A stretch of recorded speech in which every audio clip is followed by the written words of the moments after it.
আরে ম্যাডাম, আপনি আমার শাড়ি খুলছেন কেন? আরে ছাড়ো। আরে ম্যাডাম, এগুলো কি করছেন? আমার শাড়ি খুলছেন কেন?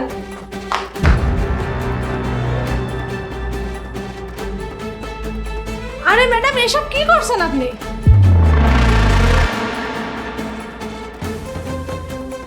আরে এই বাড়ির মালিকিনকে? এই যে ইনি স্যার। আরে স্যার, এটা কি ধরনের কথা হলো? আমি কিভাবে মালিক হব? আপনি ওর পোশাক দেখেন আর আমার পোশাক দেখেন। আমি তো গরিব মানুষ, আমি এখানে কাজ করি। এই শোনো, চুপচাপ আমাকে বলো এই বাড়ির মালিকিনকে, তা না হলে কিন্তু তোমাদের দুজনকেই নিয়ে যাব। আরে না না স্যার, ইনিই মালিক। দেখেন, ব্র্যান্ডের পোশাক পরেছে।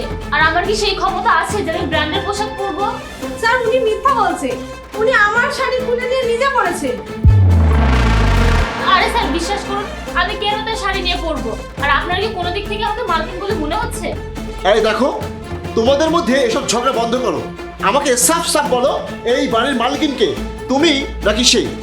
কথা তো তুমি ঠিকই বলেছো, ব্র্যান্ডের কাপড় তো সেই পরে আছে। আর তোমাকে দেখি তো মনে হচ্ছে না যে তুমি এই বাড়ির মালকিন। এই ম্যাডাম, ব্যাংক থেকে তুমি টাকা চুরি করে এনেছো তাই না? না না স্যার, আমি এসব করিনি। এই ম্যাডামই আমাকে এসব পোশাক পরতে দিয়েছে, তাই আমি এসব পরেছি। আর তার উপরে আমি আমার শাড়ি পরেছিলাম, আর ম্যাডাম এসে আমার শাড়ি খুলে নিয়ে সে পরেছে। স্যার, মালকিন মিথ্যা বলছে। উনি চুরি করেছে, সেজন্য এসব বলছে। মালকিন, আপনি কেন মিথ্যা বলছেন? আর আমাকে কেন ফসাচ্ছেন? আমি তো সামান্য একটা গরিব কাজের মেয়ে। এই, তুমি একদম চিন্তা করো না, আমি সবকিছু বুঝে গেছি। তুমি ঠিকই বলেছো, তুমি আসলে এই বাড়ির মালকিন না, মালকিন হচ্ছে সে। চলো ম্যাডাম, থানায় চলো, তোমাকে আমি সরাসরি চালান করে দেবো। চলো। আরে কি, আমি আমার নিজের কাপড় কেন চুরি করে পরবো? দেখো ম্যাডাম, তোমার যা বলার তুমি থানায় গিয়ে বলবে। এখন আমার সাথে চলো, এসো। মালকিন, আমি আপনার কাছে এসব আশা করিনি।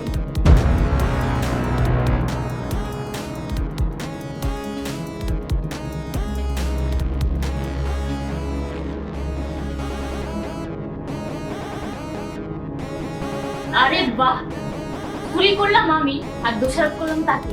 আর পুলিশের লোক এত বোকা যে আমি যা বললাম তাই বিশ্বাস করলো আর ধরে নিয়ে গেল ওকে। তাতে আমার টাকা পাওয়ার দরকার ছিল, আমি টাকা পেয়ে গেছি, কিন্তু কেউ কিচ্ছু জানলো না।